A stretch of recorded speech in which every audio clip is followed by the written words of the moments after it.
Hello and welcome once again, first class fans. I am the Elk, and we're sitting down once again here at This Week in the FCL for another episode of our Spotlight series. An exciting competitor, a mad competitor, sitting down with me today to talk all things FCL, maybe a little musical theater. That's right, it's Mad Max Maxwell Haddad in studio to answer all the burning questions. Who will he be facing next? What does he really think about movies and movie trivia? And how did he end up here in the FCL? Let's find out all that and more as we shine the spotlight on Mad Max Maxwell Haddad.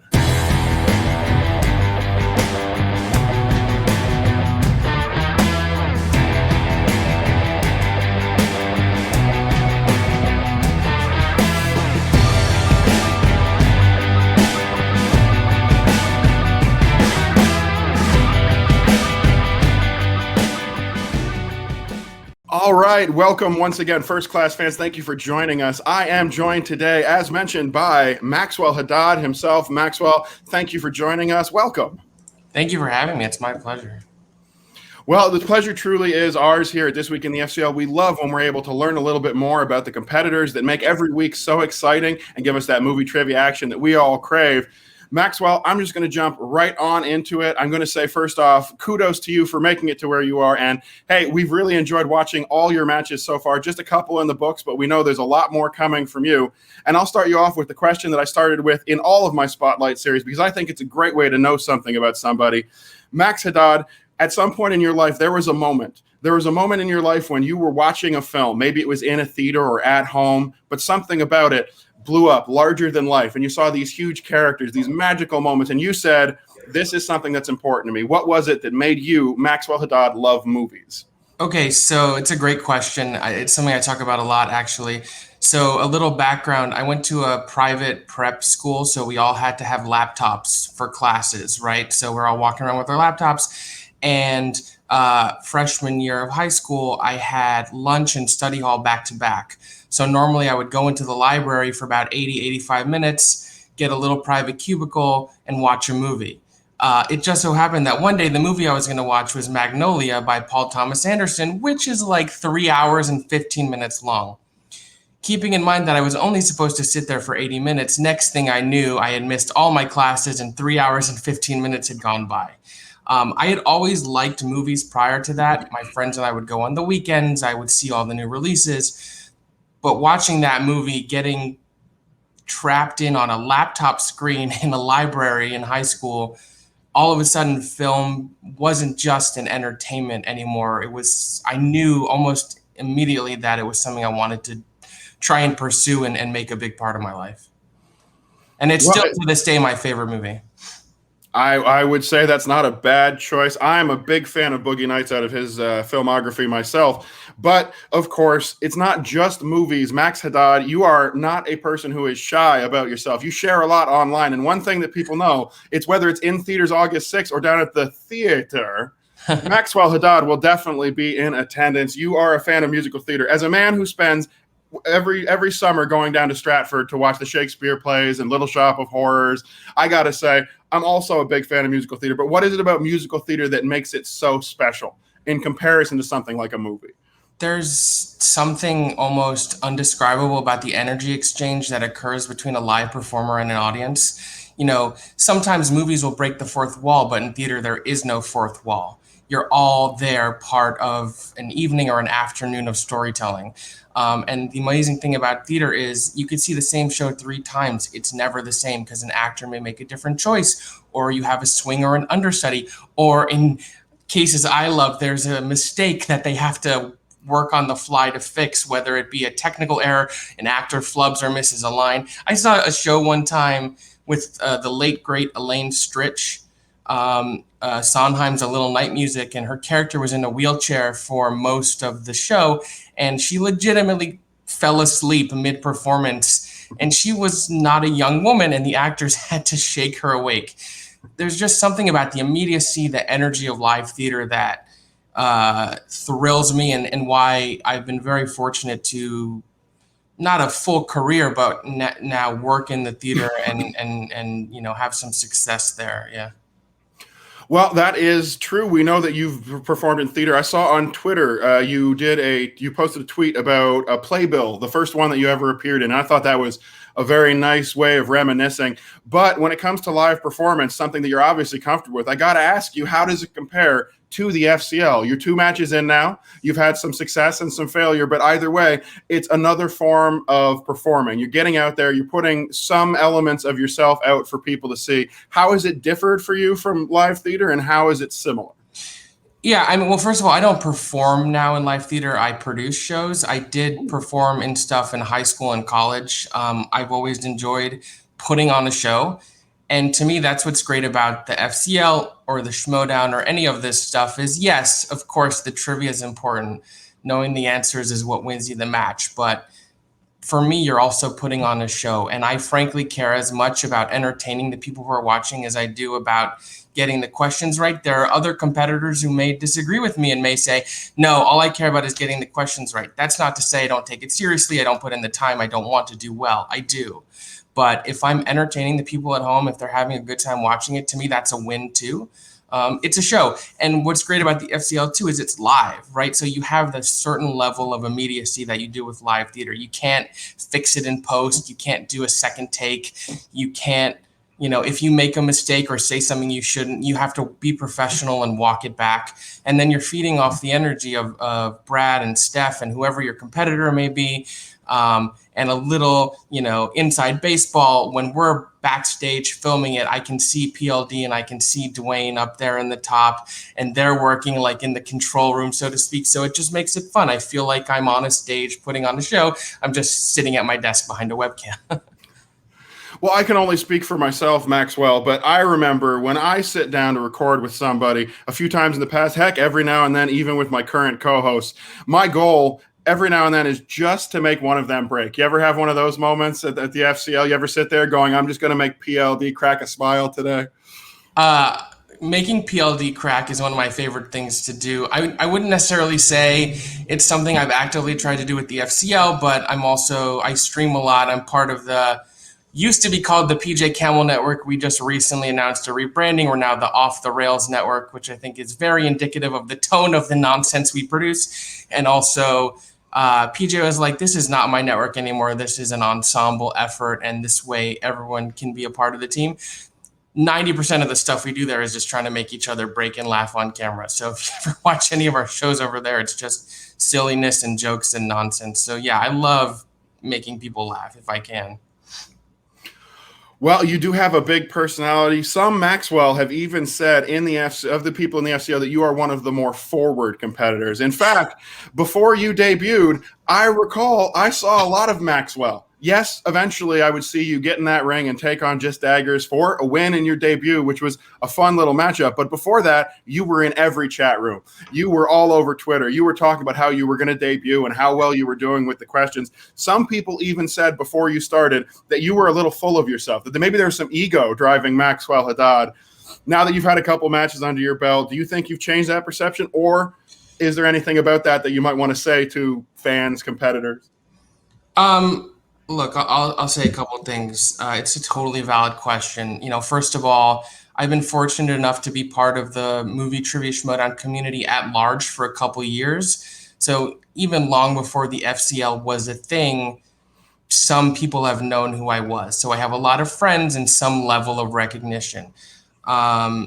When it came to the FCL, look, I'm just being myself here. Self-confidence and self-worth is something I struggle with on a daily basis.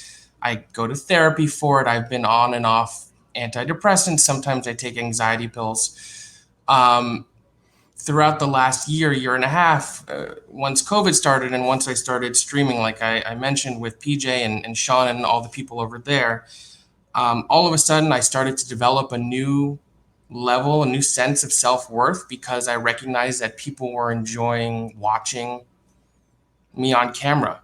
And so when I found out I'd be competing in the FCL, I determined that the best way for me to not be nervous and not freak out and not let self-doubt take over was to go hard and strong with the confidence. I said, even if I come off as a little arrogant, it's almost like a tactic of preservation to get me where I need to be to put on the good show and do the best I can. Look, I think I proved what I can do in the first match. And frankly, I lost the second match, but I would argue I was the first competitor that had Robert sweating a little bit. I got a little bit in my own head when I missed some of those first round questions and maybe missed some things in rounds 2 and 3. If I had a little more clarity or I was a little more lucid, I could have gotten. But yeah, in those first matches, I was always in the chat saying, oh, I got all of them. Oh, I got all of them. I did. I wasn't lying. However, it's very different when the lights are on you, when you're the one under pressure. An answer I might have known had I just been like armchair quarterbacking it from my couch when I'm watching a match is very different when you're the one actively competing. That all being said, I wouldn't change a thing. I know that the level of bravado I have in terms of my character, and that was all partially character work. Like I was building to the Mad Max character. I knew what I wanted to do from the get-go, helped me overcome any stage fright I may have had and be able to put on a good show. And if some people didn't like it or hated it, good. If someone takes enough energy and time to say they hate me, that still means I'm making an impression and I'm doing something right. This is wrestling, right? There's got to be heels, there's got to be faces, there's got to be people who land somewhere in between, which is, I think, where I go. I like to say I'm a face with some bite. I'm not going to go full heel, and unless they ask me to, but I'm not all sunshine and roses either. Well, I was just going to ask Maxwell, potentially, if you were a fan of pro wrestling as well, but if you were what they used to call a smart mark, like I was back in the day, then you would know that in-between space between a face and a heel is called a tweener. And I'd say you're doing a very good job as a tweener out there. You really do get yourself in people's faces, whether good or bad. And I thought you've handled yourself in your matches quite well. Very polite and gracious to your opponents. Good mind for strategy on the game. Let me ask you this. With the free agency period in the FCL over, I know you are going to continue to compete. We're going to see a lot more of you in these matches. Is that a long-term goal for you to make it to the Schmoedown, or are you just on this adventure as long as it'll take you? It's absolutely my goal to make it to the Schmoedown. Frankly, if I'm being honest, I had hoped I would make it in this year. However, having 2 matches under my belt, seeing what FCL competitors have made it and what I think their season may or may not look like, I'm at the point now where I embrace the extra experience I'm going to be able to get, because I think it's safe to say, staying in the FCL and whatever they may or may not have planned for the rest of the season, I'm going to get more matches and more airtime than I would had I been drafted this season in free agency. I would love to be drafted in the draft next year. I can neither confirm or deny if there's already been some interest expressed from people who could or could not make those decisions. But that is my goal. My goal is also to walk away from this FCL season with the singles belt. So if I can accomplish all of that, great. But like I said before, all of that being said, my number one main goal is putting on a good show and making sure the people at home are having fun watching it. If I've done that, then I've done my job. Because as far as I'm concerned with this, there's like personal goals and then there's at-large goals. And I think, frankly, everyone's at-large goal should be to put on a good show. It's a TV show. It's entertainment, right? So if the people at home are having fun watching it, even if I'm not winning matches, I'm happy and content. Well, you are an audience-minded actor, and I say there's nothing wrong with that. Wanting to perform for the fans and put on a good show is a good way to do things. Speaking of which, I have a question. I'm going to throw this at you, Max, a little out of left field. We're talking about wrestling. We're talking about the FCL. We're talking about musical theater. Let's take some of your fellow FCL compatriots, and I want you to pick for me, if you could, Maxwell, a musical. Anything you could see at your local theater, and I want you to pick a few of your FCL competitors and cast them in that musical. Oh, gosh, that's really putting me on the spot. Okay. So I'm a big fan of the musical Natasha Pierre and the Great Comet of 1812. It may not be super well known, although it did get a lot of Tony nominations. It did star Josh Groban. I think it's incredible. I saw it 13 times when it was on Broadway, and it has a huge ensemble cast, which kind of makes it easy to cast a lot of roles. Pierre, who is sort of like the melancholy, surprising romantic lead of the piece, I'm giving that to David Campbell. I love David Campbell. I think he's one of the shining stars of the FCL. I love his accent. I love his personality. I think he has the trivia skills, and I think he would be great in that role. Um, then there's a part that is Balaga, Balaga is just for fun. He's kind of like the driver who shows up and has a big like show-stopping number in Act 2. I'm giving that to Chris Adams just because I think that dude is a ton of fun, and I think he could really rock the house with that number. And then for Natasha, who is sort of the romantic lead, let's give that to Vanessa from Late to the Party. And yes, it's not lost on me that the two romantic leads I've cast are David and Vanessa, who are going to be competing against each other this week in the FCL. Name of the show. Take a shot, everyone at home. So yeah, that can be fun. I'm trying to think of where I would cast Alana because I love Alana. I think she's maybe the most pure fun person we have in the FCL. So just have her play all the ensemble tracks so she gets to change her outfit a lot and dance and come in. One of the great things I loved about that show was a lot of the actors in the ensemble also played instruments, were also sort of part of the band, whether it was a violin or a flute or this or that. So I'm just picturing Alana like jumping around the stage, playing the flute, playing the accordion, stopping to play the piano while making everyone smile. Could be a lot of fun. I think that would be a heck of a show, Max. I want to see it put on. Make that an FCL extra. Talk to Brad and PLD about it. FCL the musical. Well, you do the Buffy musical episode. That's what you'll do. But since we're talking about the FCL, let's go ahead and jump into it. And you talked about a competitor, David Campbell, who we love here. Fans, check him out on This Week in the FCL Spotlight Series with me, Andrew Kelk. Just put that one out as well. So please feel free to check that out. But he had some strong opinions when I spoke to him about something in the FCL. And this is something that I've seen you put yourself out there about as well, Maxwell. You're not the only competitors, but the two of you have been loud and proud in saying, get Zaflirtenflaus the heck out of here. He's your champion, and you have a problem with it, is what I'm gathering. I do have a problem with it. He did not earn that belt. It was given to him. And the Flaus strikes me as the type of guy who's very happy to sit and rest on his laurels and just have everything handed to him. He hasn't been told no a day in his life. And unfortunately, this league that I'm a part of also decided to be a yes man to the Flaus. And frankly, had he actually competed in that championship match or any future championship match, he does not have the trivia acumen or skills to win. He barely eked out his first win against the Warfather. He's kind of a joke. He makes us all look bad. If you didn't know anything about the FCL and you heard that this Zaflirtenflaus character was the champion, you would immediately think that this league is a joke. He is an insult to the integrity of the league. So as far as I'm concerned, whether it's me or David or anyone else, I hope they get to snatch the belt away from him for good and he never gets a chance to have it in his possession again. He does not deserve it at all.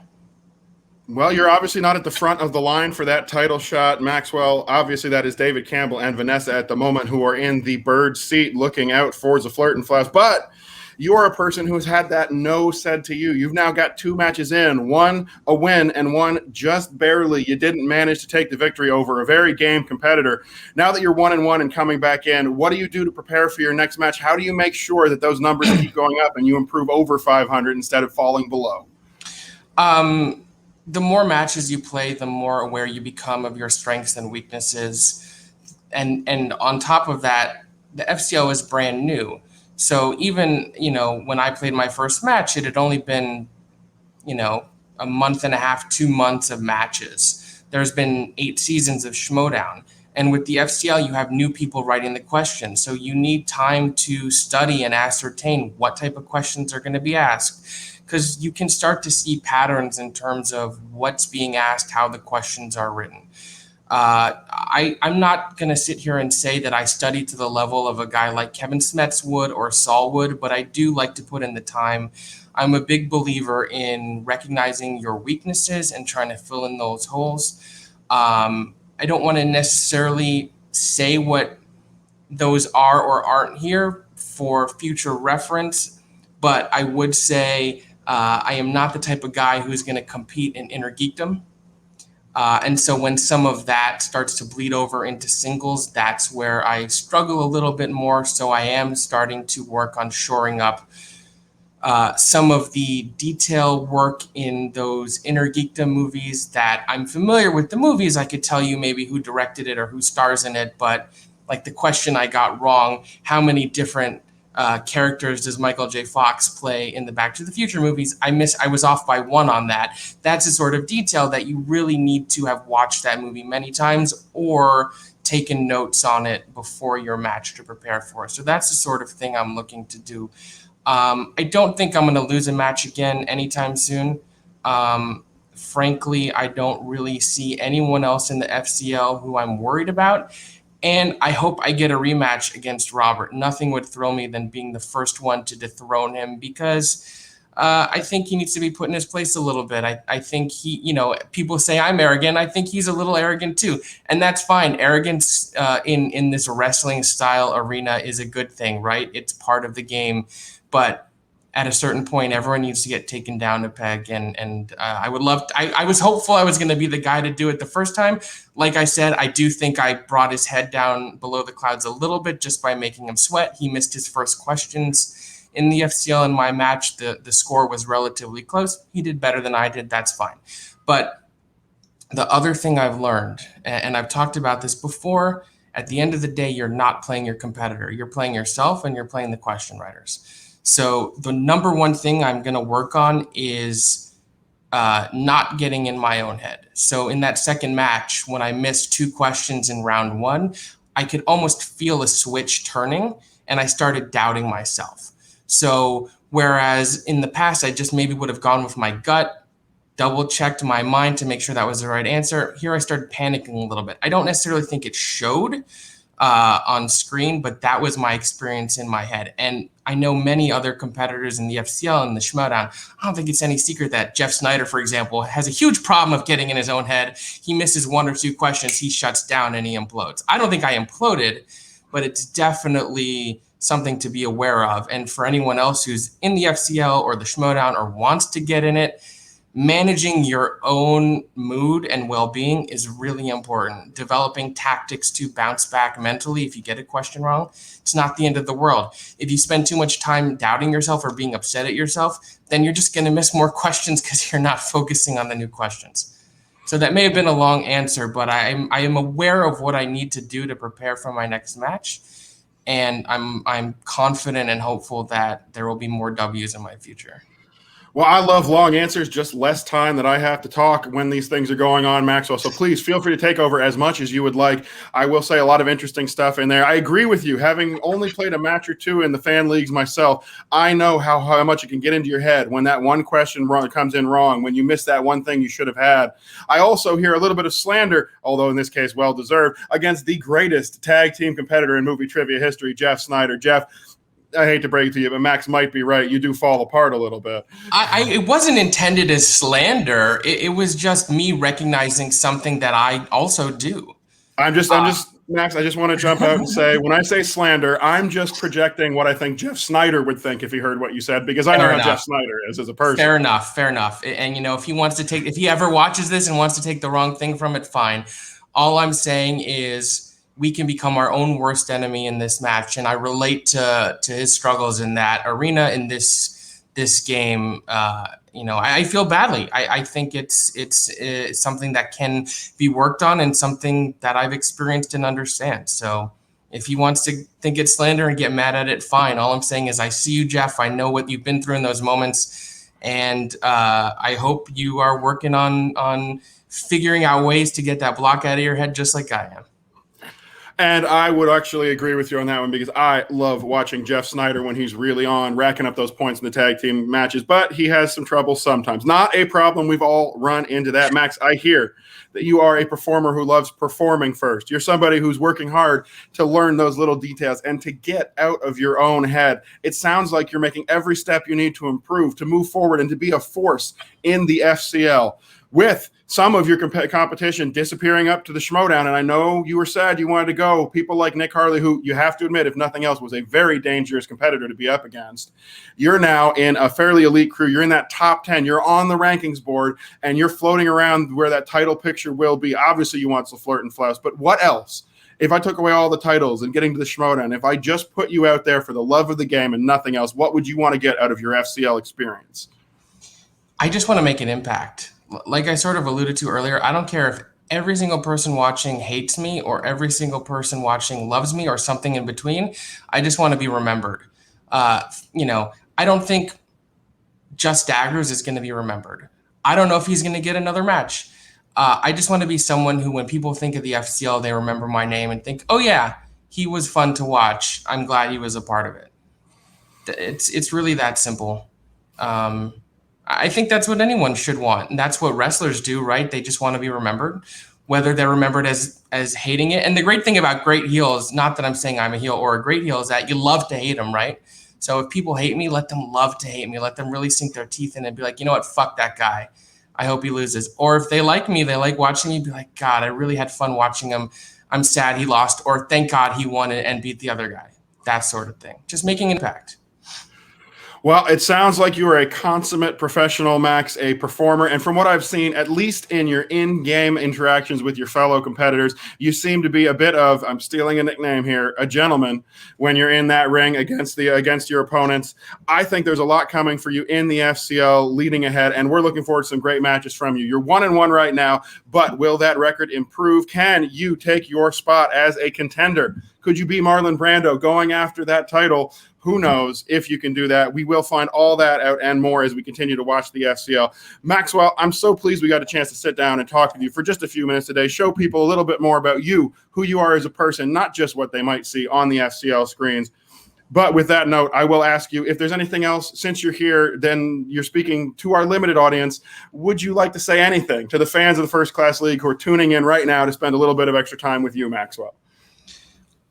I mean, I just appreciate anyone who takes the time out of their day to watch the FCL.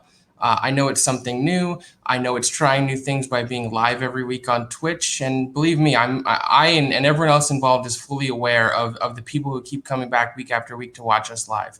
Certainly now that the matches are on YouTube, the viewership is higher on YouTube than it is live on Twitch. But the time people are putting in to watch Dwayne and Whit and PLD and Brad and Steph and the whole team are putting together, it means a lot. And by that same extension, I would say, just before you write a comment, think if it's something you would want said to or about you. I'm a big proponent of choosing kindness and compassion and empathy, and not casting aspersions or naming names, but certainly things get said, whether in the Twitch live chat or on the YouTube comments, that are unkind and maybe a little mean and toxic. And I don't think there's any need for that. When we're on camera competing and we're, sending barbs back and forth, we're playing characters. That's part of the game. But when you at home are watching and commenting and maybe you say something a little unkind, that's not kayfabe anymore. That can get personal. We're all human beings, the competitors, the writers, the editors. PJ, who I'm good friends with, I do a lot of shows with him. He likes to sign off all of our shows with, be nice to the question writers. My extension is, be nice to all of us. We're here putting on a show for you, giving you entertainment. So glad you take your time to watch, but just be nice to us, and we're doing the best we can. Well, it is true, and a great message from Maxwell Haddad as we're going to close out our Spotlight series for today. He says, be a little bit nicer to each other, and I wholeheartedly agree. Maxwell Haddad here at This Week in the FCL, and I'm sure all the FCL fans as well. We do enjoy watching you work. We're big fans of everything that you do, and I want to thank you one more time for coming on and spending a few minutes with me as well. Give you one more opportunity. If there's anywhere that you want people to look out for you online, anything you're doing, any handles or ats or hashtags that you need to get out there, now's the time to do it. Sure. You can follow me on Twitter at Cinemaxwell. My Instagram is at Cinemaxwell Inc. As I mentioned, I am a host on the network formerly known as the PJ Campbell Network, now known as the Off the Rails Network. You can find us on YouTube. We're on Twitter at Off the Rails Net. We have a lot of great content coming up in the next couple months. I've also been diving back into reviewing movies lately, which I haven't done in a while. That's at maxwellsremarks.blogspot.com. I may buy myself an actual domain name so I don't have that blogspot in there, but we'll see how that goes for now. And hopefully you'll see me again soon competing in the FCL. I know that I will. I'm tuning into those Twitch streams live every week, as are my co-hosts, to make sure to check out all the action on the FCL, which, of course, fans, we encourage you to do. But, hey, you're here. You already knew that. Thank you for joining me. I'm the Elk. You can find me online for various things at Kelk Andrew. You can check out our show at This Week FCL. And if you're checking this out, make sure to remember to check out the main show, like, subscribe, comment. We're on podcast. You can check us out on all your podcast feeds as well for all the action in the FCL. Maxwell Haddad, it's been an absolute pleasure to sit down and talk to you. I want to thank you once again, not just for everything you do in the FCL to entertain all of us, but for this extra time that you've taken to sit down and share a little bit more about who you are and what gets you through every single day. It's been an absolute delight, and we'll be back again later to throw a spotlight on another competitor on our Spotlight series, or you can check us out every week on This Week in the FCL.